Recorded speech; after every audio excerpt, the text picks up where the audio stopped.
Fala galera, sejam muito bem-vindos a mais um episódio do FOMOcast, o podcast que nasceu para ser a ponte entre o mercado brasileiro e europeu quando o assunto é empreendedorismo, histórias de sucesso, histórias fora da curva como eu trouxe aqui hoje. E eu vou ter que mudar um pouco a introdução, né, produtor? Porque ele fez aqui, o convidado de hoje fez o dever de casa, então ele já sabe até qual que é a primeira pergunta. Então eu vou deixar a primeira pergunta pro meio, só para assustar ele.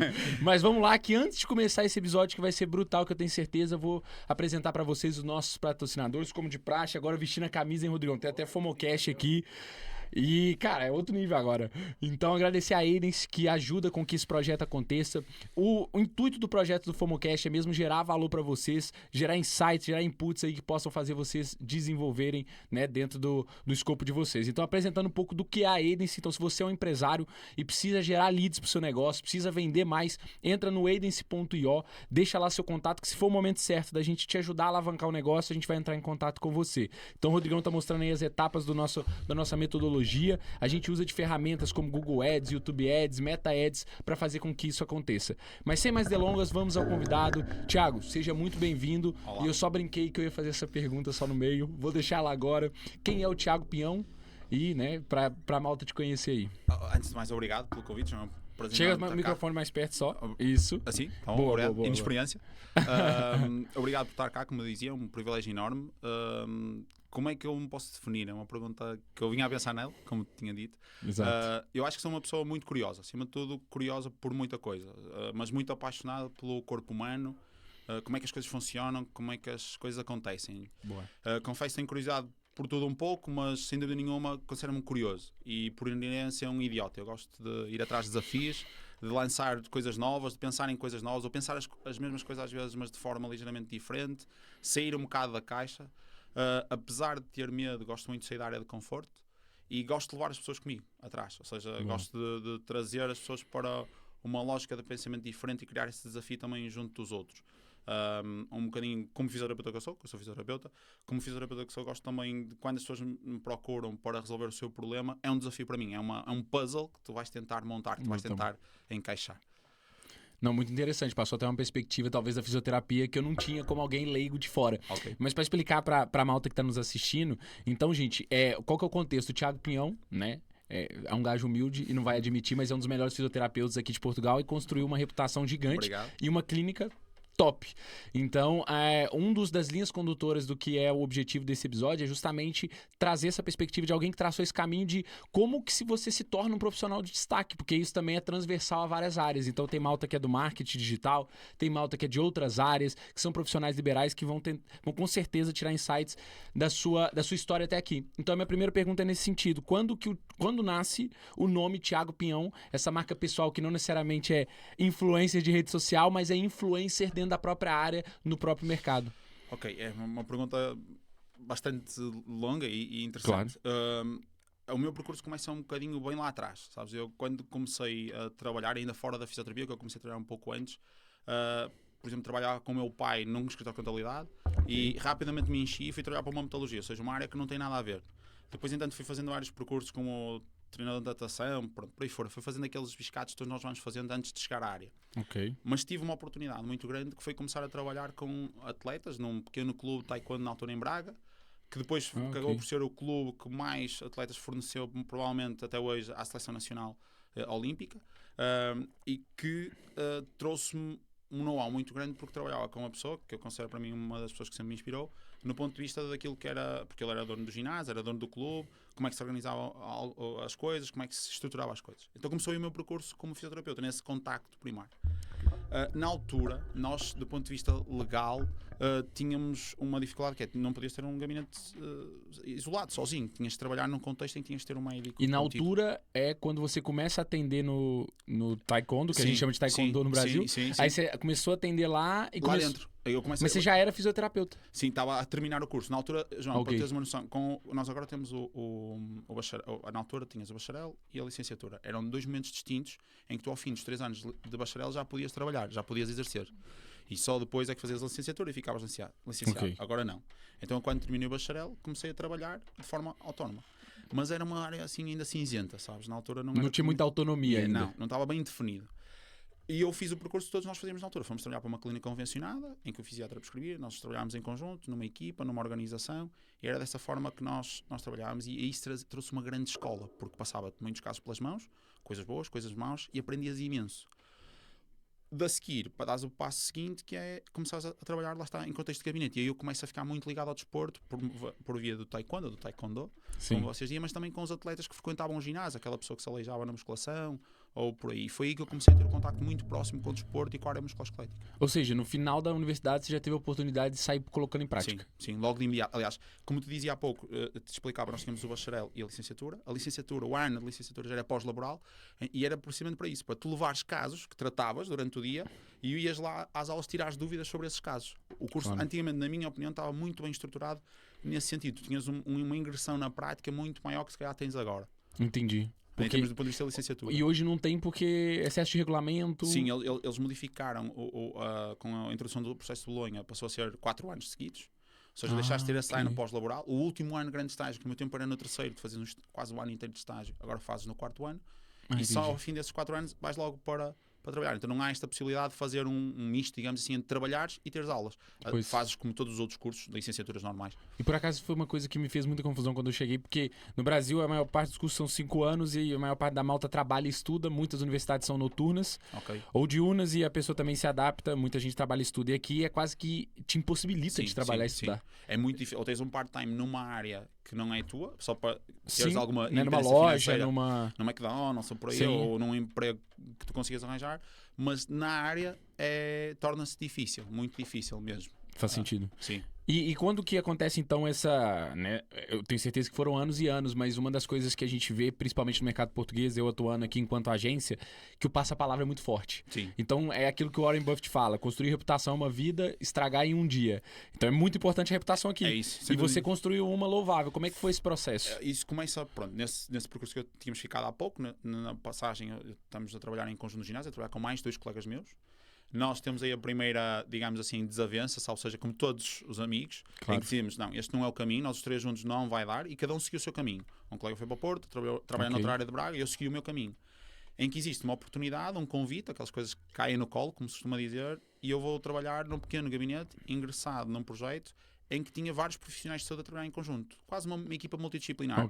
Tinha um médico, o pedologista, o enfermeiro, eu seria o fisioterapeuta, e ingressámos ali uma pequena equipa. E aí eu começo a trabalhar de forma autónoma. O que é que começa a incrementar imenso? Ou como é que tinha o canal do ginásio e tinha o canal que esse gabinete, essa pequena clínica ficava em cima de uma farmácia. Então as próprias pessoas, os próprios farmacêuticos, colegas que trabalhavam comigo, indicavam logo. Sim, olha, dispara aí, está com dores, vai aqui acima ao Tiago, ele é fisioterapeuta, ele vai ajudá-lo. E pronto, comecei assim aos bocadinhos e depois cresceu o passo-a-palavra muito em Braga e depois pronto, fomos abrangendo outras áreas à volta de Braga, aqui os concelhos mais limítrofes, e fomos evoluindo dessa forma. E eu nessa altura, quando começo, ainda trabalhava no sistema convencionado, ou seja, eu trabalhava de manhã das 8 ao meio-dia, entrava à 1h30 em Matosinhos, saía às 9 e vinha trabalhar à noite, até à meia-noite. E trabalhava sábados de manhã também. Então andei assim, pai, sei lá, não sei dizer agora assim de memória, mas 4 anos mais ou menos neste registro. Até que depois eu cheguei a uma altura em que vi que já tinha o meu horário muito cheio, e disse, não consigo mais. Falei na altura com a minha coordenadora, que foi muito fixe, eu falei com ela, estava a contrato, e disse, olha, João, estás a chegar a um patamar, não consigo. Ela, tranquilo. Nem tive que dar os meses todos à casa, ela arranjou alguém para me substituir, vim embora, dou-me super bem ainda com as pessoas que comem mesmo bem e começo sozinho com o meu gabinete. E depois isso foi depois de 4 anos trabalhando por conta de outrem, por conta de outra pessoa. Imagina, eu começo a terapia, que na altura nem era terapias partilhadas, era Tiago Pinhão, recuperação funcional, salvo erro, terapia manual e recuperação funcional, era assim que se chamava o meu gabinete. E eu depois faço uma passagem em que eu estou desde 2007, 2008 até mais ou menos 2013 a trabalhar nos 2 sistemas.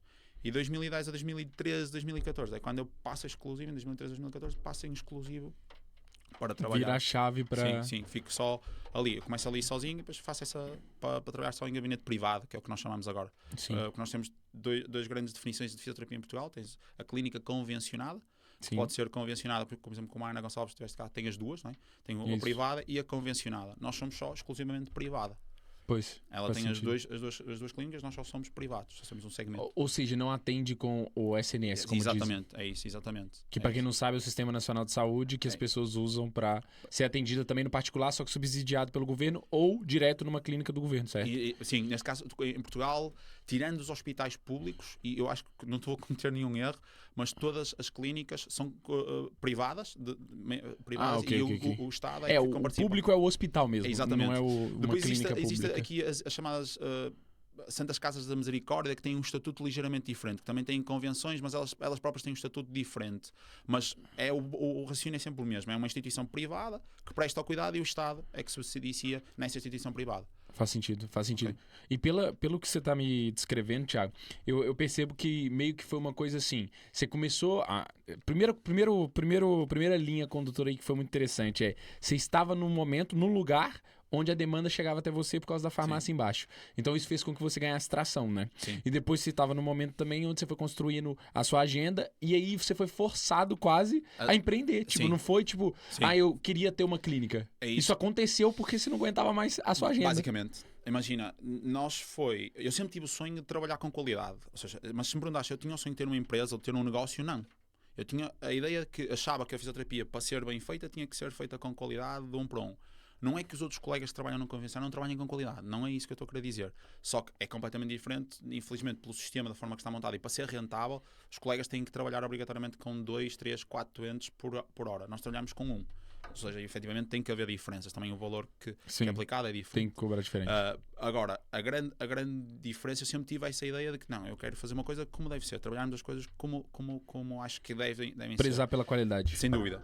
Esse era o caminho. Mas nunca tive a ideia de, eu quero ter um negócio meu. Não, nunca tive. Embora lá em casa e na família toda a gente tem negócios, e negócios diferentes. Por exemplo, o meu pai tem um negócio, a minha mãe tem outro e eu tenho outro. A minha mãe tem uma empresa têxtil, o meu pai tem um escritório de contabilidade e eu sou fisioterapeuta. Nada a ver umas áreas com as outras. Mas nunca... Mas já estava no sangue. Sim, mas quando se calhar já tiveste aqui outras pessoas que diziam, eu tinha o sonho de ter... Até eu mesmo. Novo eu já queria fazer alguma coisa minha. Eu não era propriamente isso. Foi um bocado o que a vida me foi oferecendo, entre aspas, e nisso acho que tive muita sorte, tenho muita sorte. O que a vida me foi trazendo, eu fui aproveitando, digamos, entre aspas. Quase como o surfista que vai na onda. Não, mas você prova uma máxima que eu falo aqui muitas vezes, que é assim: um produto bom, com perdão da expressão, com marketing merda, o produto vende bem. Porque o passa-palavra vai acontecer, o produto vai acontecer. Agora, marketing bom não salva o produto ruim. E você prezou no produto e aconteceu. E um bocadinho foi isso. Claro que neste percurso, como todos os negócios, tens momentos altos e momentos baixos. Houve coisas que correm mal e tu aprendes com os erros e reformulas e voltas a evoluir. Mas é um bocadinho este percurso que aconteceu. Depois, em 2014, quando eu começo a trabalhar de forma independente, e quase ao mesmo tempo, para ser franco, existe uma oportunidade em Guimarães, em que eu abro um negócio com uns amigos, com alguém que eu admiro imenso, e ainda hoje considero uma referência para mim, de muito ponto de vista, isto para ti falando de referências ao longo do trajeto. E nós abrimos, e com essa pessoa aprendi muito de gestão. Essa pessoa ensinou-me muito de como gerir uma equipa, de como orientar uma série de coisas. Coisas que até ali não tinha minimamente a ideia. Entendi. E nós tínhamos um sonho muito grande, que era trabalharmos a pessoas da high performance todas juntas.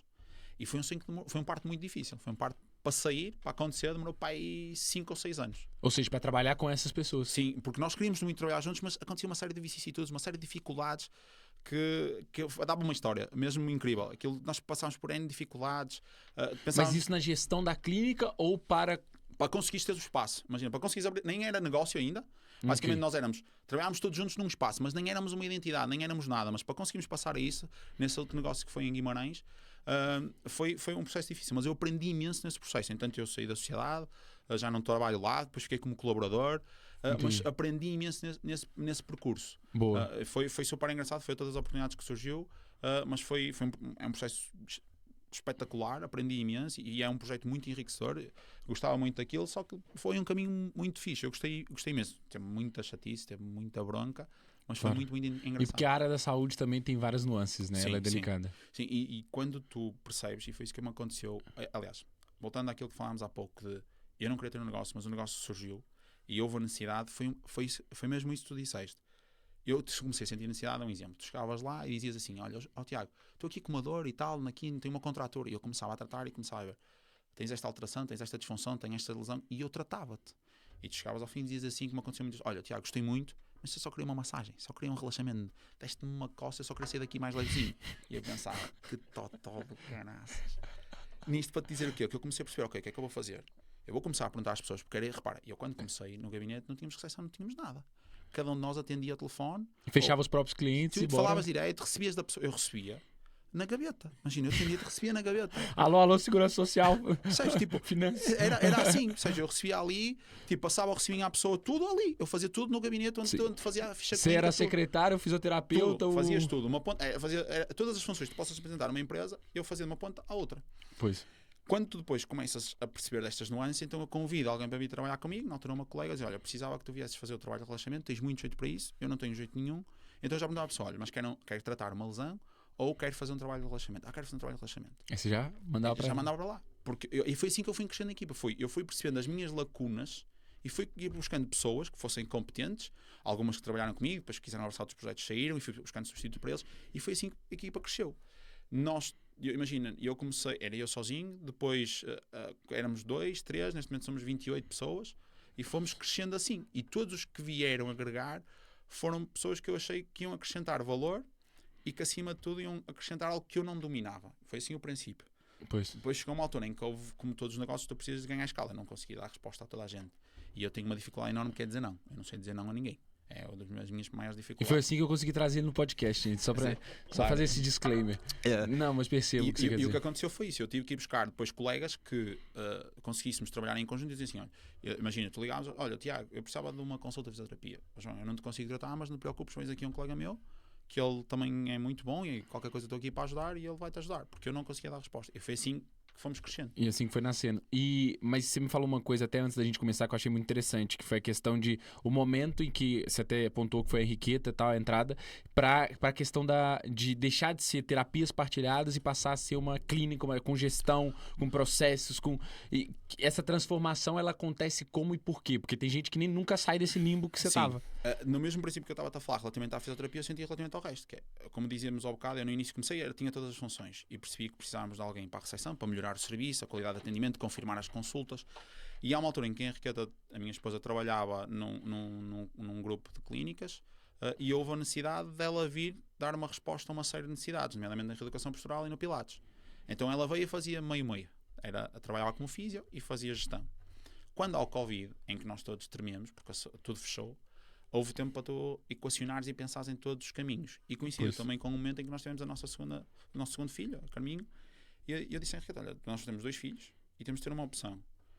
Ou um de nós tem que se dedicar um bocadinho a eles para sermos minimamente presentes, e eu, por força de tratar e de estar muito no operacional, preciso que alguém fique mais na parte da gestão. Tu adoras isso, tens jeito para isso, portanto mais vale tu deixares. E já fazia isso para os outros, porque era a função dela na outra clínica. Ela tem ali um percurso depois na TP, que então transforma-se em TP, deixa de ser Tiago Pinhão, a recuperação funcional, passa a TP, Tiago Pinhão, terapias partilhadas. Ela passa a ter uma função mista, e nesse ano 2020, quando vem depois da reabilitação do parto, todo esse período mais que acompanha o caminho, sim, aparece e assume só a gestão, deixa completamente a parte da fisioterapia e assume a gestão.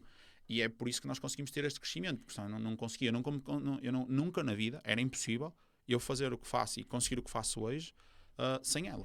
Então um dos insights que pode tirar da sua história até aqui é que, por exemplo, um profissional que queira escalar para a empresa, um dos primeiros passos é achar as pessoas que são complementares às skills que você tem. Sem dúvida nenhuma. Acho que em Portugal está a passar, desculpa puxar um bocadinho atrás a cassete, mas quando eu te falei ali da licenciatura, quando falámos da licenciatura, sim. Hoje em dia, imagina, eu dei aulas numa pós-graduação e claro, eu digo os miúdos com carinho, os fisioterapeutas mais novos que estão connosco, que estão a aprender connosco, e eles ouvem-nos falar e claro, vislumbram, não é? Tu consegues ter um gabinete, consegues trabalhar sozinho, consegues fazer aquilo que tu gostas, é realmente queres aquilo. Só que tens um problema, é que não pode, todos os fisioterapeutas que saem não podem abrir todos os gabinetes. Tu tens que agregar, tens que juntar pessoas. Senão, esquece. Nem todo mundo nasceu para isso. E nem todo mundo nasceu para ser empreendedor. E nem tem um mercado para isso, porque precisa de pessoas para atuarem também. É isso. Então foi um bocadinho essa necessidade que surgiu. Foi de tu teres a necessidade de agregar e há essa necessidade de estabeleceres uma equipa à tua volta e o fisioterapeuta não está preparado para gerir. Nós na saúde, de uma forma geral... Se te falar que nem eu fiz gestão. Ok. E na minha primeira empresa eu ferrei tudo. Então vou te falar que nem o gestor está preparado para gerir. Então, imagina o fisioterapeuta. É isso, nós estamos preparados para tratar pessoas e é essa lacuna que efetivamente a Henrique vem a preencher, e depois nós fomos montando uma equipa de gestão. Nós temos uma equipa que gera em paralelo com a operacionalidade de atendimento, ou seja, da recepção da clínica, gera todo o processo, porque nós nunca na vida conseguiria estar como estou a trabalharmos da forma que estamos. Era impossível. Por isso, um dos insights, uma das coisas que quiseres deixar é: os fisioterapeutas que saem licenciados não estão preparados para a gestão, e das duas uma, ou fazem formação nisso, ou procurem alguém para gerir o seu espaço, porque o próprio fisioterapeuta gerir o espaço e tratar é para dar asneira. Mais tarde ou mais cedo, quando chegarmos àquele limite de temos que tomar uma opção, se quiseres manter as duas opções, é quase impossível. Não, eu revejo muito nisso que você está falando. A questão da gestão, eu acredito até porque, por exemplo, na teoria eu sabia muito, na prática eu fui aprendendo no caminho. E a prática ensina muito, muito mais do que a gente imagina. Mas essa questão que você trouxe é, por exemplo, te dar um exemplo do meu contexto. Numa agência, quando eu comecei, eu estava muito no operacional. Eu entendi que para escalar eu não poderia ficar tanto no operacional. Claro. Eu poderia ter tomado a decisão contrária, que foi um pouco do que você fez, que é chamar uma pessoa mais de gestão e de marketing para trabalhar comigo. É isso. Porém, a minha skill estava mais para gestão e marketing, então eu trouxe uma pessoa ainda melhor do que eu no operacional para trabalhar comigo. Então é muito de unir skills, né? É um bocadinho por aí. Nós agora temos passado pelo processo de construir uma equipa interna e fazemos outsourcing, como trabalhamos contigo, João, e fazemos a contratação de alguns serviços fora para nos darem apoio, mas ir crescendo internamente para termos algum apoio interno para que as coisas sejam mais fáceis e mais ágeis, acima de tudo. Claro. Mas só dessa forma é que tu consegues ter um negócio perfeitamente estruturado e bem robusto e, consequentemente, também, se quiseres escalar, esse é o único caminho. Por isso eu não vejo, sinceramente, e não é que lá está, eu não percebo nada de gestão, não vejo outro caminho que não esse. E agora puxando para o lado da gestão e depois puxando para o lado do Thiago enquanto fisioterapeuta. Mas enquanto gestão, você hoje como uma clínica com 20 e tal fisioterapeutas e tudo isso, como que você imagina, porque a gente fala muitas vezes, né? Por exemplo, uma empresa do 0 aos 10 mil é uma dificuldade, 10 mil a 100 mil é outra, 100 mil a 1 milhão, 1 milhão a 10 milhões, 10 milhões. Sempre mudam as dificuldades. Sim. Então qual que é, na sua visão, o futuro do que vocês estão construindo? O que você imagina para a clínica, para Thiago Pinhão Terapia Partilhados? O que você, sua visão? A visão que nós temos é muito, muito particular. Nós estamos sempre muito focados naquilo que é a excelência do atendimento. Então cada vez aprimoramos mais aquilo. Mas sabe que isso vai te gerar, sabe qual é o problema? Que você vai crescer bué, porque isso é bom e as pessoas querem você, entendeu? O que eu noto muito é que nós tivemos que fazer um caminho por dentro de formação interna muito forte. Ainda hoje isso é um bom feedback. Nós tivemos que fazer muita formação interna para conseguirmos garantir que houvesse uma homogeneidade. Se manter o nível de qualidade, é né? isso. E que o atendimento, imagina, tu sentires que sejas atendido por mim, sejas atendido por um dos meus colegas, não sintas muita diferença. E onde é que nós nos distinguimos? Na especialidade que nós temos. Ou seja, nós dentro do atendimento generalista, se quiseres falar assim, atendemos mais ou menos todos da mesma forma. Onde é que nós nos distinguimos? Na saúde da mulher, o Paulo na reabilitação vestibular, o Fernando na ATM, e eu mais na parte da fisioterapia invasiva e dor. Todos nós... Um profissional especializado no assunto. Agora imagina que tu chegas até mim, João, que tens um problema de costas, ok, para falar de uma forma muito geral, mas também tens uma alteração de vestibular, ou seja, de desequilíbrios, tonturas. O que eu faço é igual, João, eu não vou começar por tratar, a melhor pessoa para tratar é o Paulo, vamos fazer consulta com o Paulo primeiro, quando ele resolver o teu problema, depois voltas para mim e eu trato das costas, tranquilo. Ou se até for uma coisa, depois aí nós medimos dentro daquilo que é a urgência da dor com a necessidade de resolver o problema major ou a causa do problema. Tentamos sempre ir por esse caminho e tentamos fazer este equilíbrio entre as diferentes especialidades. Se direciona para quem é o mais especializado naquela dor que a pessoa tem. Sem dúvida. Imagina o princípio da medicina, né? Isso na medicina eles estão muito bem organizados, em que tens o ortopedista, tens o cardiologista, tens... É tipo um subnicho dentro do seu nicho. É isso, é exatamente. O que eu tentei fazer foi, ao longo destes anos, pegarem pessoas que eu achava que tinham muito valor, que já tinham uma queda, uma tendência para essa área, e apostar que eles tenham formação de especialidade nisso. A base mais generalista de atendimento e de qualidade na experiência enquanto consulta de fisioterapia, tenho tentado eu, com a equipa também, dar essa base para que haja um atendimento mais ou menos idêntico entre nós todos. Isso é brutal, porque isso é aplicável a qualquer área. Basicamente, dentro do meu contexto também é procurar os melhores profissionais que são segmentados. Eu já, por si só, a agência já é segmentada numa área. Anúncio online. Se fosse marketing digital, era o mundo todo. Eu percebi que eu tinha que focar numa área. É igual, você poderia ter dezenas de outros tratamentos, você tem alguns, mas você poderia ter dezenas de outros. Você teve que focar para direcionar os profissionais também. A ideia foi um bocado essa. Nós fomos sempre focando, como temos, por exemplo, colegas que são especialistas no exercício, como temos colegas que são especialistas no pilates, nós fomos sempre buscando aquilo que faria sentido agregar. Para ter um especialista a focar sim, naquilo. sim. Às vezes vamos buscar outras áreas, como por exemplo temos médicos na área a nível da medicina de intervenção, medicina interna. Fomos buscar sempre alguém que fosse agregar algo à nossa metodologia de trabalho, àquilo que nós já fazemos. Ok. E para mim e para nós, acho que é o que faz sentido. Boa, faz todo sentido. E aí o produtor tá compartilhando agora um pouco do... Se você clicar no... Também eles têm o Instagram, produtor? Se quiser compartilhar aí na tela um pouco da página deles, do Instagram. E tem uma área também, Thiago, que é a parte muito voltada para alta performance, que você já até tinha falado no início, parte disso, que vocês queriam chegar aí e queriam atender. Eu sei que você atende vários atletas de alta performance, tanto na parte, né, atleta olímpico, jogador de futebol e tal. E como que foi entrar num nicho tão competitivo, né? Acho que todo fisioterapeuta... deve querer entrar nesse nicho assim. E sim, quando depois estávamos a falar há pouco de ter sonhos... Só uma coisa, as redes sociais de vocês está bem melhor, viu? Desde quando a gente comentou, tá muito melhor, viu? Melhorou imenso. A gente não trata dessa parte, mas a gente batia muito na Henriqueta de que tinha que melhorar essa parte para os anúncios melhorarem. Tá fazendo um bom trabalho. E vocês estão fazendo um baita trabalho, tá muito melhor. Mas pode dizer sobre a alta performance, que você ia dizer. Imagina, há pouco falámos de sonhos. Se eu não tinha o sonho de ter uma empresa ou de ser gestor, mas tinha o sonho de sim, trabalhar sempre com alta performance, com os atletas de topo. Isso sem dúvida nenhuma, mas sempre com a noção de que aprendes muito com a senhora que te vende o pão ou com o senhor que está a plantar as couves. Sim. Porque esses trazem-nos história, trazem o percurso pelo qual passaram. Claro, e isso repertório, Sim, isso traz-te know-how. E eu acredito, uma das coisas que eu gosto muito nas pessoas é a genuinidade. E essas pessoas normalmente são muito, muito genuínas. E eu acho isso... Ainda mais em Portugal, né? Isso que a malta é sincera. Sim, uma pessoa que tem a dizer isso, não é? Quase o coração na boca. Exato. A nível de alta performance, eu começo, como te falei lá atrás, no Taekwondo. O Taekwondo começou a evoluir muito. Fomos conseguindo incrementar uma série de medidas e o Taekwondo foi evoluindo muito aqui em Braga. E com isso eu consigo chegar rapidamente a atletas que iam campeonatos do mundo, campeonatos da Europa e por consequência nós fomos dos primeiros fisioterapeutas a acompanhar atletas de Taekwondo em Portugal. Há um episódio muito engraçado no Taekwondo, tu tens o treinador que fica junto ao tatame e atrás tens uma cadeira para o fisioterapeuta. Sim. Nós tínhamos ido a uma competição internacional que eu tinha a cadeira para mim. Chega à primeira competição nacional, não tinha cadeira e eu sento-me no chão, sem problema nenhum.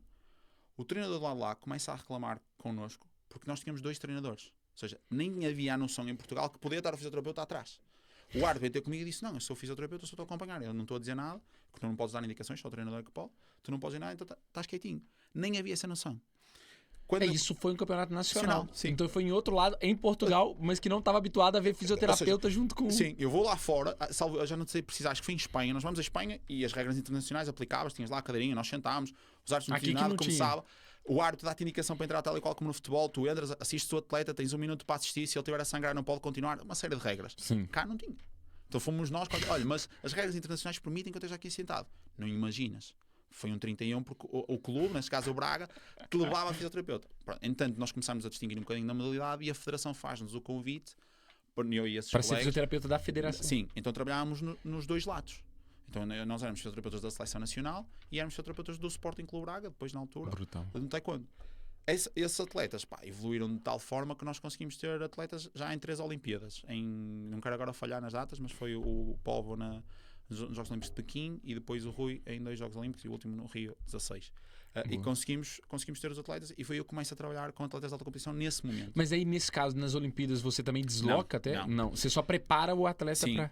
no Comitê Olímpico como é que funciona? Quando entras nas seleções olímpicas é o Comitê Olímpico que fornece o departamento médico. Nós não vamos. Podemos ir por convite ou então, por exemplo, há federações que levam muitos atletas e optam por... Para levar...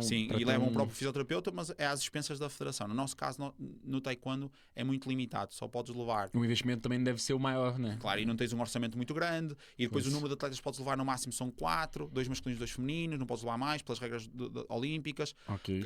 A competição olímpica, salvo erro, é de 16 ou 18 atletas. É muito fechado. Ou seja, não dá para muita margem.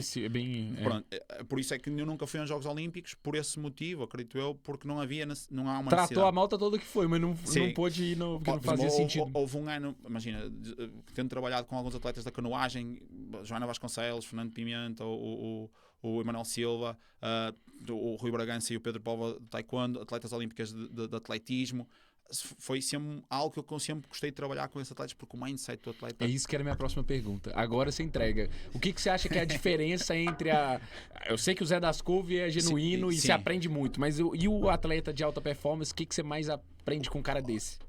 Primeiro, a exigência que eles te colocam. Okay? Eles vão ter contigo para matar. Ou seja, eu tenho que ficar bom. Quando é que eu fico bom? Não é para ontem? Já estou bom? Já posso ir correr? Já posso ir jogar? Eu tenho a pressão... Cara, pensando por essa perspectiva, tu jogas você tá nisto. tramado nesse emprego. Mas sabes que essa faca no pescoço, ou vives no limbo, como se costuma dizer, dá... A mim, pessoalmente, eu gosto disso. Sabes? Gosto muito disso. Fixe, a pressão. Sim, sem dúvida nenhuma. E trabalhares com atletas de alta competição permite isso. Então, se trabalhares com aquelas modalidades ditas amadoras, vamos escolher aqui um bocadinho o futebol e outras modalidades mais... Mas estas modalidades que estamos a falar, o taekwondo, a canoagem... Felizmente alguns atletas já conseguem ter alguma rentabilidade e profissionalização, mas é muito difícil, portanto por isso é que chamamos de modalidades amadoras, com todo o respeito, mas só para as pessoas entenderem. Quando tu trabalhas com eles, eles bebem tudo de ti. O que tu disseres, o que tu achares que é o melhor, eles fazem. Brutal. Imagina, se tu Ou seja, aquele bom aluno, e o professor gosta do bom aluno. É isso, basicamente é isso. E o mindset deles está virado, eles estão completamente entregues àquilo que tu vais dizer. Se tu dizes assim ao atleta, olha, tu para recuperares, vais correr 5 minutos apenas. Ok, eu corro só 5 minutos. E quanto é que queres que eu corra? A 6h30, a 6h40? Diz-me tu. Olha, quanto é que eu tenho que correr amanhã? 15 minutos? Olha, hoje fiz 3 km, amanhã posso fazer outros 3 ou queres que faça mais? Aquilo é assim. É na linha. E depois o que é que tu notas? Como são atletas que cumprem as horas de sono, que normalmente têm a possibilidade até de alguns de fazer sexta. A alimentação é ao peso.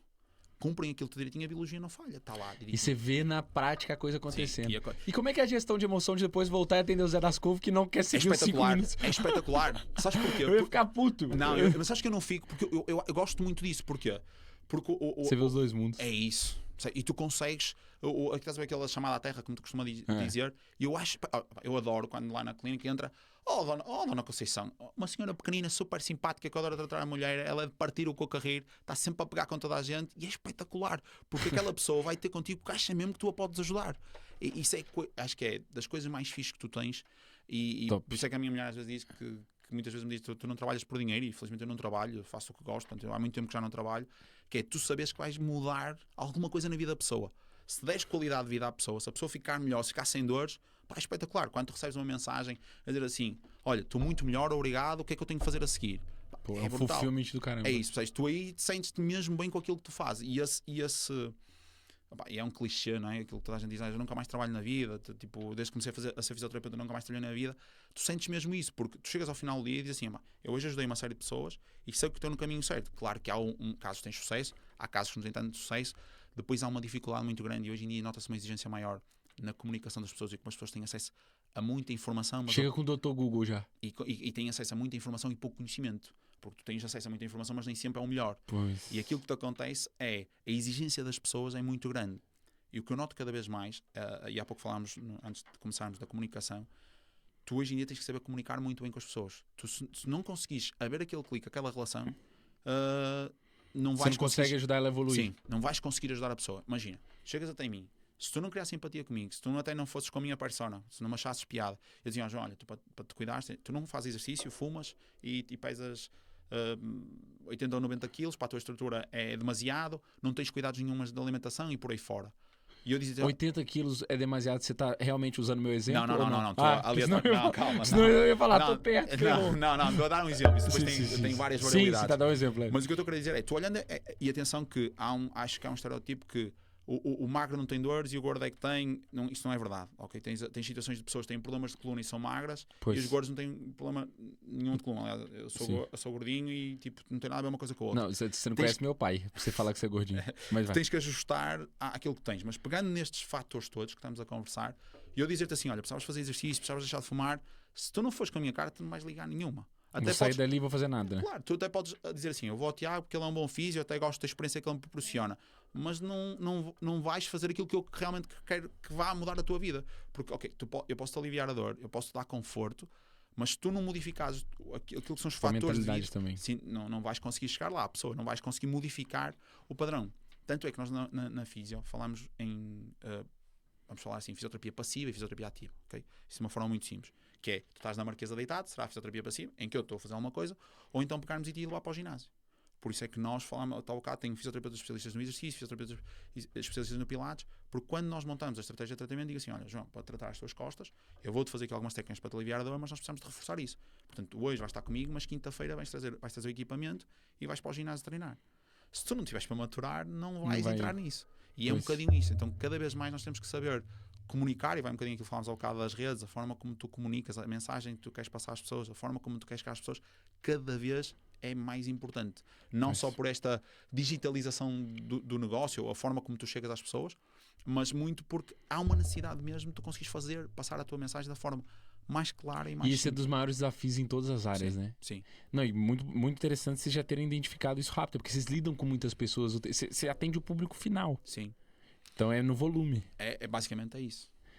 E por isso é que há bocado nós falámos de atender o atleta e atender, todos têm a sua exigência, muito particular. Claro que tu depois podes tentar generalizar, como falámos, o atleta está-te sempre a pôr a faca no pescoço, que é a gosto. A pessoa que não tem essa exigência dá-te mais margem e entende-te melhor, que às vezes nem sempre tu consegues ao primeiro tratamento resolver, mas também quer ficar melhor. As pessoas exigem tem um objetivo. Sem dúvida nenhuma. E ainda por cima, no nosso segmento em que trabalhamos apenas no segmento privado, em que a pessoa não tem qualquer tipo de comparticipação naquilo que é a ajuda no tratamento no ponto de vista financeiro. Ou seja, ela está investindo, Sim, ela tem ansiedade. É isso, está a investir na saúde dela, então nós temos que ter um número de resultados maior. E aí sim, como fisioterapeuta, no percurso que tu fazes, tens de apostar em duas coisas muito distintas, que é, tu tens skills, tu adquires skills e adquires competências durante a faculdade. Perceberes qual é a área que tu queres investir e depois a partir de traçares um caminho muito, muito preciso de formação que queres fazer. Pois. E se te sentires confortável em utilizar técnicas manuais de manipulação, como osteopatia por aí fora, então aposta nisso. Se achares que o teu caminho é mais por técnicas de massagem, vai por aí. Ou se achares que o teu caminho é saúde da mulher, oncologia, traçares um caminho desde o início e com calma ires construindo esse percurso onde você mais se identifica. Sim, para depois conseguires ter um know-how forte em uma determinada área. Porque tem de ser, porque não dá nem tempo de você ser bom em várias áreas. Não a consegues. Vida não consegues. Eu fui muito para trás da área do desporto e musculoesquelética e tudo que é ortopedia. Claro que para perceberes muita coisa que funciona no corpo do ponto de vista da musculoesquelética e da ortopedia, tens que perceber das outras áreas. Mas eu quando acho que chega um limbo em que há uma pessoa melhor na minha equipa ou fora dela que pode ajudar, então encaminho logo direito. Por causa disso, tens essa limitação que precisas sempre da ajuda dos outros. Que você tem já onde você é direcionado. Imagina, eu dou-te um exemplo. Lá na clínica, nós temos, dentro da própria TP, temos unidades internas de funcionamento. Ou seja, eu peguei na equipa e agreguei. Por exemplo, eu com o nosso médico fazemos como te disse há pouco, eu sou um idiota. Gosto de fazer coisas diferentes. No bom sentido. Que é, eu tenho uma ideia e gosto de ter trabalho. Então eu e o nosso médico temos uma chamada consulta conjunta, em que eu e o Miguel estamos em conjunto, avaliamos a pessoa e depois definimos um plano de tratamento em que tratamos os dois e vem a nossa enfermeira a ajudar-nos. Então nós fazemos um procedimento ali conjunto, que é da Unieco. Depois tem outro, que é a UNIRCON, que é a Unidade de Reabilitação Cirúrgica em Ortopedia e Neurocirurgia, em que eu peguei num conjunto de físios dentro da minha equipa e especializei no tratamento de cirurgias. Qualquer cirurgia que vem encaminhada de ortopedia ou neurologia ou neurocirurgia, cai nessa unidade, as colegas dentro da recepção já sabem, encaminham para ali e você pega nas melhores mentes de cada processo. Exatamente, porque só dessa forma é que tu consegues especializar as pessoas e orientar as pessoas. E esse percurso, falámos há pouco como fisioterapeuta, foi muito acompanhado por formação. Eu dou-te um exemplo, eu lembro perfeitamente em 2008, salvo erro, fiz uma formação de preparação pré e pós-nascimento. Nunca apliquei uma única vez aquilo que aprendi em 9 dias. No entanto, deu uma bagagem muito grande para trabalhar com grávidas. Quando elas vêm com uma dor de costas, sim, porque colocam-me dúvidas. Olha, e o que é que acha do meu filho? Acha que isto? Como é que vai ser o parto? Eu sei a fase da expulsão do parto, não foi porque fui fazer um curso por causa dos meus filhos, mas sim porque eu tinha feito esse curso. Às vezes tudo é repertório, né? Sim, é isso. Às vezes não é óbvio. Às vezes há formações que tu fazes assim e não fui aprender nada. Cheguei lá, paguei e não aprendi nada. Olha, exprimi e não aprendi nada. Mas se fores olhar para trás, sim, aprendeste alguma coisa. Outro exemplo caricato, eu vou com a Henriqueta fazer o primeiro nível de Pilates. Era o único homem, Pilates clínico. Eu fiz o primeiro nível, gostei imenso, mas não fiz mais nenhum, porque a Henriqueta depois seguiu o caminho. Foi assim que ela começou a trabalhar connosco na área da reeducação postural e Pilates, como te dizia há pouco. Mas eu gostei de fazer porque aprendi noções que ainda hoje as uso. Mas agora, felizmente, tem pessoas que dominam muito mais que eu, então encaminho para eles. Mas dá sempre para tu exprimeres alguma coisa, para aproveitares alguma coisa. E acho que hoje em dia as pessoas esquecem-se muito dessa necessidade de formação e de tu aprenderes passo a passo. Querem tudo muito rápido. Querem crescer rápido, querem ter o gabinete próprio, querem saber tudo o que o outro sabe. É impossível. As pessoas parece que não querem passar. Não dão tempo a tempo. Repara, a TP faz este ano 13 anos. e praticamente acompanham o meu percurso. Não têm paciência para fazer este percurso. É a percepção que eu tenho. Posso estar a ser É verdade, é verdade. Posso ser a maior injustiça do mundo. Posso ser o maior injusto do mundo. Não, eu sou a prova viva disso na minha área. Pronto, ainda bem, ao menos... Mas agora, na prova viva, no sentido de que agora eu ganho cada vez mais consciência que coisas grandes levam tempo. É isso. E eu acho que as pessoas hoje em dia não têm paciência, de uma Exato. forma geral. Minha geração eu só acredito, assim. Eu acredito, por exemplo, imagina, até nota-se isso nas redes sociais, fala-se em vídeos de 30 segundos porque de 1 minuto e meio já é muito, que as pessoas desligam e por aí fora, né? Tudo, hoje em dia as pessoas querem tudo pronto. E como físios, eu noto muito isso, porque nós recebemos estagiários, porque eu gosto de ter mentes novas connosco, nós recebemos estagiários e nota-se muito isso. Eles não têm paciência para fazer um percurso que vai levar àquele ponto. Ou seja, não há. E dá pra imaginar gerações futuras, porque a nossa, ela vem de um background onde a gente também não nasceu, eu pelo menos, tenho 26 anos, eu não nasci com um telemóvel na mão. É isso. Na minha adolescência, que começou os smartphones e tudo mais. Agora imagina a geração, por exemplo, dos seus filhos, que já nasceram com um tablet na mão. Sim, sim. É uma geração muito mais difícil de... Você tem que bloquear muitos estímulos, né? Porque senão ele fica viciado em coisas curtas. Quase que tens que trabalhar o contrário. De mandar pra rua, né? Aqueles memes que mostram que é o contrário hoje em dia. Ou se não podes mandar para a rua, tentar procurar outras estratégias que estimulem a paciência. Imagina, tu pôres as crianças hoje em dia a jogar xadrez, por exemplo, na minha opinião, é um bom estímulo, porque tem que ter paciência, tem que esperar, tem que ver a jogada do outro adversário. Assim. E quem diz isto por outro jogo qualquer, jogar às cartas, depois não vês os miúdos a jogar às cartas, por aí fora. É verdade. Agora, isso notas muito já nas gerações ditas profissionais atuais. Aqueles que estão a terminar agora a licenciatura com 20 ou 21 anos, notas muito isso. Pelo menos é o que eu noto. Não, eu acho que em todas as áreas, e todo o exemplo que você deu fez sentido para mim, trazendo para o contexto até da área do marketing, de outros contextos empresariais, onde você ter o background de outras áreas só te dá repertório para atuar numa determinada melhor. Aquilo que eu te dizia há pouco, quando... Imagina, eu aprendi, quando estávamos a falar de negócio, o meu pai, como contabilista, sempre me orientou. Faz isto, faz aquilo, ele também trabalhava num banco. Ou seja, eu quando fui a trabalhar com ele aprendi a noção do que é um imposto, como é que funciona impostos, por aí fora. Depois, quando dei aulas de natação, aprendi a gerir uma equipa. Eu fundei uma equipa de polo 4 na minha faculdade, que basicamente era um conjunto de amigos que faziam de conta que jogavam polo 4. Nós não jogávamos, até pode ser uma ofensa para quem joga. Fazíamos de conta, porque nós acabávamos de jogar e íamos comer uma francinha e beber cerveja, portanto já estás a ver o estilo. Era alta performance. Sim, no seu máximo, no seu máximo. Mas aprendi a gerir uma equipa, tipo expectativas, a motivação das pessoas.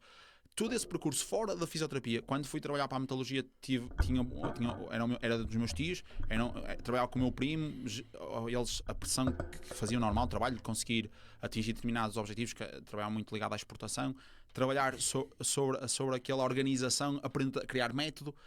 Eu olho para trás e tudo aquilo que eu não... Esquece a fisioterapia, e tudo que eu aprendi que não tem nada a ver, deu-te know-how, deu-te aprendizagem. E quando a gente está passando, a gente não sabe. É isso. Na altura tu chateias-te, imagina. Eu saí do escritório de contabilidade do meu pai e era um ambiente super tranquilo, trabalhar com o meu pai e com a minha tia, mas eu saí porque eu estava cansado todos os meses de fazer o mesmo. Todos os meses, tu chegavas ao final do mês, no outro mês a seguir fazias igual. Que era organizar papéis, carimbar papéis, classificar papéis, lançar num programa, era sempre igual. Eu não queria aquilo. Eu também não era para mim. Então eu fui à oportunidade, vou para a metalurgia, porque era diferente. Hoje era uma peça, amanhã fazias outra, depois ias trabalhar uma máquina, depois aprendias isto, depois aprendias aquilo. Era sempre diferente, era espetacular. E aprendi como é que funciona a exportação, aprendi como é que manda, como é que as coisas vão parar ao outro lado do mundo. E isso deu-te um know-how. Claro que sim. A outra vantagem, quando trabalhas com pessoas no dia a dia, que aprendes um bocadinho, quando estás a tratar alguém, perguntas qual é a profissão, o que é que ele faz, como é que é o dia a dia dele, e acabas por aprender negócio um bocadinho cada um. Por isso é que tens uma noção muito grande de como é que o mundo funciona. E como enquadramento muito grande que cada hora você recebe uma pessoa do lado. Sim. Imagina, estava a tratar, João, e o que é que faz a tua agência? E tu contavas, mas como é que isso funciona? E qual é a vantagem que isso traz? Isso enquanto você quebrava meu pescoço. Exatamente. Brutal. Esse é uma metodologia. E tu consegues ir bebendo, por isso é que eu digo que aprendo todos os dias alguma coisa. Todos os dias aprendo alguma coisa com alguém. Porque todos os dias alguém te vai ensinar da sua arte, ou daquilo que faz, ou da dificuldade que tem, e tu acabas por aprender alguma coisa. Até mesmo aquela técnica que tu achas que te vai resultar e não resulta. E o que é que tu fazes? Vais para casa e pensas, porque é que eu fiz aquela técnica numa determinada pessoa resultou e na outra não resultou? Qual é que foi a diferença? E isso nos atletas tu notas muito. Voltando um bocadinho aos atletas, os atletas, como dizíamos há pouco, são muito regrados, comem bem, descansam bem, muitas horas de sono, então os tratamentos neles resultam. Ainda há pouco vinha para cá, quando estava à espera para entrarmos para aqui para o podcast, estava a falar com um atleta e estávamos a brincar ele. A biologia não falha, pois não, porque eu tinha-lhe dito dentro de 2, 3 dias, mais ou menos, vais se sentir melhor. E ele andou-me a moer o juiz, a dizer que estava com dores, é nos 2 dias. Isto foi na segunda, Hoje é quinta, ou seja, passou agora a terça, quarta, ele quinta-feira. seguiu certinho. Hoje foi o dia que senti melhor. E me diz uma coisa, é porque há atletas e atletas, né? A gente vê um fenômeno grande, por exemplo, acontecendo com o Neymar da vida, que chega Réveillon em Carnaval, ele contunde. Vai passar férias no Brasil. Ok. Então, como é que é essa questão, tipo assim, do tipo de atleta que realmente tem resultado e daquele que não tem, e como que você já bate o olho e fala assim, não, esse daqui é outro nível, é um Cristiano Ronaldo, não, esse daqui é um Neymar. Eu acho que tens dois perfis muito distintos. Tens o perfil do talento, não é? É isso. O Neymar tem talento, mas disciplina tá faltando. É isso, percebes? Tens o perfil do atleta que tem talento e tens aquele perfil daquele atleta que trabalha. Que é obcecado. Sim, e que trabalha certinho, mas tu sabes, como é óbvio, quando chegas a alta performance, todos têm que ter talento, ok? Claro, Vamos ser justos também. Mas depois tens aquele que só com o talento não vai lá e há aqueles que precisam trabalhar muito, não é? E esse atleta que normalmente trabalha muito, ok? E depois há aqui outros fatores que já falámos a seguir, mas esse atleta que trabalha muito, normalmente acaba por ser o atleta que tem menos lesões, recupera mais, a carreira dele é mais ou menos mais estável. Pode não ter um pico de ascensão estúpido, mas é mais ou menos estável, mais ou menos tranquilo, e isso faz com que a longo prazo a longevidade da carreira dele vai ser muito maior. Imagina, exemplo, o Figo, sabes? Figo. Sim, sim. O Figo é um atleta, se tu reparares, foi um atleta, houve a grande polémica quando ele veio de Barcelona para o Real Madrid, enfim, mas foi um atleta que teve uma carreira muito tranquila, nunca soube falar em grandes lesões. Ronaldo a mesma coisa, raramente está lesionado, tem a vida dele. E já tem 40 anos quase, está em alto nível. Porque são pessoas extremamente disciplinadas, e aí tu sentes a diferença. Quando o atleta te chega, tu vês logo o perfil do atleta. Depois, tu vês o atleta que tem talento, que é aquele atleta que, e tal, eu sou tal, quando sou este, sou aquele, faço isto, faço aquilo, tu percebes logo, ok. E aí tens que o tentar educar para a saúde dele. Há outros atletas que tu percebes logo. O atleta que te chega a horas, não chega atrasado. Quando tu marcas uma hora e a hora está lá, até chega antes. Você já sabe como é que é a mentalidade dele. É aquele atleta que vai exigir de ti, mas cumpre tudo. Cumpre o horário, cumpre o que tu dizes, fizeste isto, fiz. Quando tu vais a perguntar, já fiz o que tu mandaste. Porque também o desporto está em outro nível, né? Porque eu vi outro dia uma reportagem, assim, um corte de uma reportagem muito engraçada com o Romário. Eu não sei se é da época que você conhece essa parte da seleção brasileira. Mas o Romário ele não gostava nem de ir no treino, né? Ele falava assim, deixa que eu vou entrar e fazer gol, não me fazem no treino. Ele saía à noite, ia de ressaca, jogava e fazia gol. Hoje em dia não tem muito espaço para isso, né? Porque a malta joga em altíssima performance. Até porque tu hoje em dia, até pelas redes sociais, basta alguém, se o Neymar fosse a algum sítio no Brasil, toda a gente sabe onde ele está. Estão sempre achando ele traindo a mulher. Uma das diferenças do tempo do Romário para o tempo do Neymar, falando na seleção brasileira, para mim uma das grandes diferenças é essa. Mas mesmo assim é como tu dizes, não tens muita margem porque hoje os clubes jogam a alta intensidade. A Liga Inglesa, por exemplo, que disponibiliza publicamente os dados de treino, de jogo, eles jogam todos de uma forma geral lá em cima. Altos quilómetros, alta velocidade, sempre de um lado para o outro, não param. Não. E se tu te descuidares, você não acompanha mais o resto. Sim, não vais ter hipótese. E notas logo a quebra. Quando tens campeonatos em que jogas, imagina, uma equipa que esteja na Liga dos Campeões, está nas taças, e eles estão a jogar quase tipo a NBA, meio da semana, domingo, meio da semana, o ano inteiro. Não há hipótese. Eles quase não treinam, eles recuperam nos treinos entre jogos. Pois é, a gente tá falando de esporte de alto nível, eu vou te fazer uma pergunta super random, assim, mas é porque eu queria levar essa resposta para casa, porque minha mulher é personal trainer. E um desporto que a gente gosta de acompanhar é o fisiculturismo. Eu sei que, não sei se você tem alguma experiência no esporte, mas uma das coisas que eu admiro no fisiculturismo é bizarro a nível de o que eles têm que se submeter para chegar nesse nível, a nível de esteroides, anabolizantes, esse tipo de coisa, mas o nível de... a palavra não é persistência, é o que... Disciplina, o nível de disciplina que precisa ter é ridículo, assim, a nível de a grama da comida, o treino, a hora, o descanso, é bizarro. E sabes o que é impressionante nesses atletas? Eu trabalho com um, particularmente, já trabalhei com alguns, mas com um já trabalho há alguns anos. Posso dizer que é amigo. Então você conhece um pouco do contexto. Sim. O que é impressionante é a quantidade de conhecimento que eles têm. Eles estudam das cenas. Eles trocam nutrição, eles trocam tudo o que é a química, vamos dizer assim, da coisa. Eles trocam, eles sabem largo. Eu fico impressionado com a quantidade. E são pessoas normalmente humildes, que até vêm de um contexto muito humilde, que até não tiveram grandes estudos, digamos assim, na área específica. Assim, há muitos deles que depois acabam até por fazer, por exemplo, em Portugal, há malta que tem outras profissões que têm nada a ver, mas muitos até estão ligados a ginásio, até são profissionais do treino. Mas mesmo assim, eles sabem conhecimento para lá da média. O que falas com eles percebem imenso. Agora, que é, sendo o que tu disseste, a disciplina é brutal. Pois. No outro dia até esse amigo, e ele publicou uma foto a dizer: tem em casa, estou a comer Tupperware. Tipo, tão distraído, preparou as refeições todas que deve ter preparado o jantar que podia comer em casa no prato, até estava dando Tupperware. Eu não lhe perguntei, mas certeza que foi isso que aconteceu. E você, enquanto fisioterapeuta, as condições desse nível de desporto depois são prejudiciais, né? A gente vê, por exemplo, tem acho que o nome daquele que foi Ronnie Coleman, que hoje está de cadeira de rodas, por exemplo. Sim. Que exagerou. Isso. O que eu acho nesse tipo de esportes há sempre um limite. Ou seja, no outros desportos todos tens o limite da dopagem. Em que a dopagem limita-te ali o que pode ser perigoso e o que é que não pode ser. Imagina, eu não sei se tu tens noção, mas por exemplo, em alguns desportos a cerveja é doping. Okay? Porque pode ser considerado um diurético. Caramba. Pronto, por exemplo, no taekwondo tu não podes beber nada que te provoque a perda de peso. Porque como tu controlas pesos, porque é por categorias de peso, não podes, até a cerveja é considerada doping. Caramba. Então isso baliza-te muito a qualidade, aquilo que o atleta faz. Okay? Quando depois entras nos esportes mais liberalizados, digamos assim, o fisiculturismo e por aí fora, de esportes que não são o crossfit agora também acontece, que tens crossfitters a fazerem química. É verdade. Ou seja, quando entras nesse, aí depois tens de ter muito cuidado com aquilo que é feito e como é que é feito. Acima de tudo isso. O que eu aconselho sempre que há essas situações é tem que ter o acompanhamento médico. Okay? Claro. Se não é ilegal, se a pessoa pode fazer, tudo bem. A partir do momento em que está num desporto em que não é legal, ok, mas que façam com acompanhamento médico. E eu acredito que há dosagens ou microdosagens que podem ser feitas. Eu dou um exemplo. Quando um casal quer engravidar, uma das coisas que aplicam na grávida ou na futura mãe é injeção de testosterona, por exemplo, uma entre muitas. E não é perigoso, tem um objetivo. Portanto, se existe isso no mercado... De suprir uma falta que ela vai ter. Sim. Ou seja, se isso é aplicado de uma forma... do ponto de vista acompanhada, de saúde, né? Acompanhada, porque é que não há de ser nos outros esportes? Eu acho que às vezes, imagina, olha-se para esses esportes e põe-se assim um bocado de parte. Em Portugal nós não temos muito essa cultura. O fisiculturismo não é uma modalidade pobre, por exemplo. Tipo, não tá por Estados Unidos e Brasil é super hypado e aqui não é. Aqui não é visto como, pronto, ok, já há alguns praticantes, bastantes até, o Men's Physique, por exemplo, até também tem muitos. Sim. Mas principalmente a malta tradicional olha muito de... Tipo assim, né? É isso. Agora, o que eu acho é que a geração mais antiga, e eu tive essa sorte, como falava no ginásio, é que acompanhei a geração antiga que começou a fazer esses ciclos, como se costuma dizer esta geração mais nova.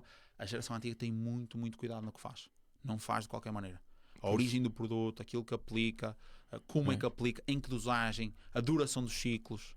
É super, super importante esse E nas Olimpíadas e desportos assim, qualquer coisa nesse nível é logo descartado, né? Posso contar um episódio que saiu uma altura numa notícia, salvo eu já não preciso ser precisar o ano, mas acho que foi após as Olimpíadas de Pequim. Descobriram na seleção da China o que é que a China fez. Precisava ter atletas nos Jogos Olímpicos, porque era o país organizador, então era algo do género. Imagina, em 20 atletas, 10 estavam dopadas e outras 10 não estavam. E eles doparam 10 atletas só para puxar pelas outras 10. As 10 que iam competir, oficialmente, não estavam dopadas, ou seja, estavam legais. As outras 10 estavam.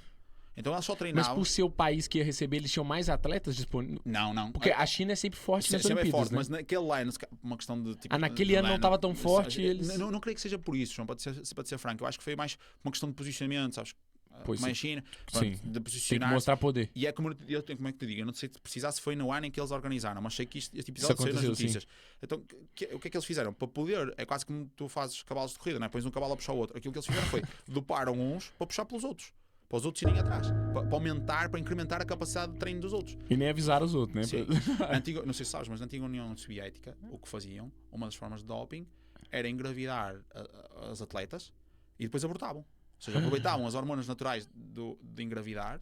E a União Soviética já testou tudo. Eu não sei precisar. Agora, eles faziam isso. Não sei precisar em que países, porque depois a União Soviética era vários países. Mas era no regime soviético eles faziam isso. Era uma forma de dopagem natural. Não. E o corpo humano, você sabe muito melhor que eu, claro. É capaz de muitas coisas, né? E eles aguentavam aquilo. Agora, eu acho que há sempre uma fatura que tu pagas para os exageros. Por isso é que eu acho que hoje em dia, por exemplo, o treino tem evoluído bem, e tem evoluído muito e bem, porque há essa necessidade. Por exemplo, eu hoje em dia quase não consigo reabilitar um atleta se não tiver em contacto com o personal trainer ou com o preparador físico dele. Só dessa forma é que faz sentido tu trabalhares. Claro, porque, um complemento outro. Sim, sem dúvida nenhuma. Ou aquilo que tu fazes, até para gerir cargas. Imagina, se eu faço uma ação muito agressiva, tenho que me articular com o profissional do treino para dizer, olha, hoje abusei um bocadinho, se puderes diminuir um bocado no treino, mas depois daqui a 2 dias já lhe podes incrementar. a gestão da carga do jogo de futebol ou da modalidade que ele praticou para gerir a seguir, o que é que vamos fazer para o atleta chegar em forma, e tem que haver muita esta interligação. É quase impossível tu conseguir chegar a um nível alto se não tivesse esta interligação.